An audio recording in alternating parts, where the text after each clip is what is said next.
Hi, my name is Raphael Farrell. This is my video submission for my disposition self assessment. This is for EDU-525 with Professor Hintz. Um, First question says, what dispositions do you possess that you think will make you a good or successful teacher? For me, the three that I possess would definitely be high expectations, curiosity, and compassion. High expectations simply because I've always set high expectations for myself because I believe in myself, and I feel as though students need to know that there's somebody in this world that believes in them as well. That's extremely important. Curiosity, I feel like it's the basis of curiosity is the basis of learning. I definitely am a teacher that likes to improve daily. I'm always working towards a new goal, and I'm always doing something or adding things to my lesson that make students want to learn more, but also encourages me or pushes me to learn more about being the best teacher that I can be. And that's not necessarily just research based learning. That can be just having conversations with colleagues who've been in the profession for an extremely long time. Workshops, I feel like professional development is extremely important being a teacher.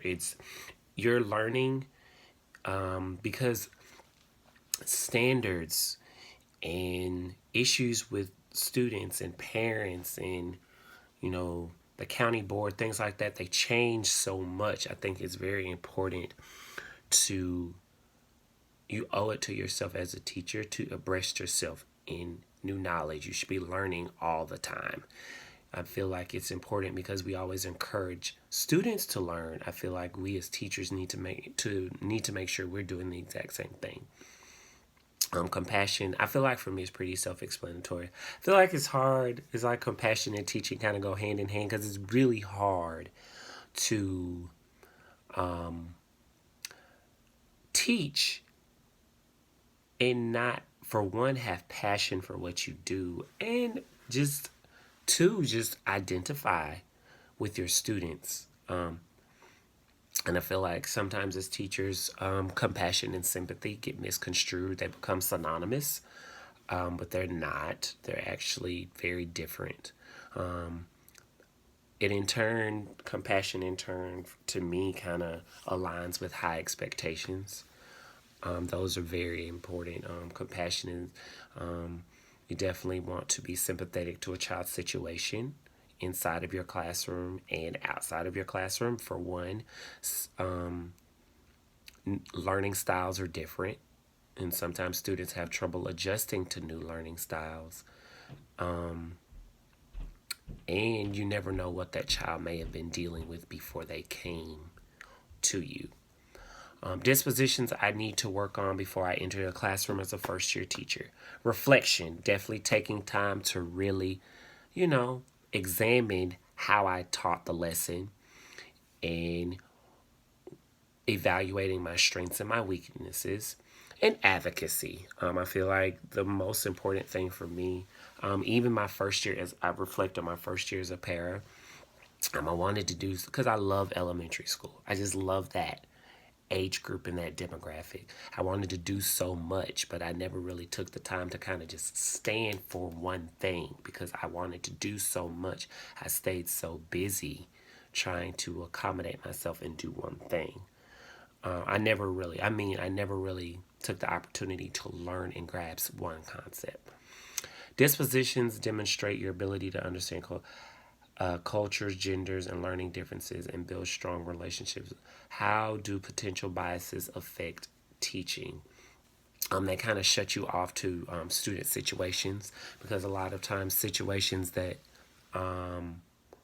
students deal with as far as their parents, their guardians, past things they've experienced as children, they definitely affect their learning and their social interactions because there is a social component to education. And it's very important that upon child entering into a classroom for the first time, it's important to learn their name, but it's also important to understand them and where they come from. So every conversation that happens in your classroom doesn't necessarily have to be related to curriculum. It can also just be related to things that are going on with them because you need to know those things. How do you anticipate using feedback from your annual performance? And I've always used them as learning tools. That's definitely something that will benefit me as a teacher. I definitely believe it's important to take criticism because as a teacher you're in a fishbowl. Period. So you're always being watched, not just by students but your colleagues and administrators who hired you and believed in you and also saw potential. So it's very important to take what they give you. I know I haven't had the opportunity to be observed yet, but I mean, as far as a formal assessment, I haven't had one of those yet. However, I've I've witnessed one. Being a kindergarten para professional, you do work with a co-teacher, and they oftentimes get evaluated 3 times a year, right before winter break, Christmas break, upon returning back from a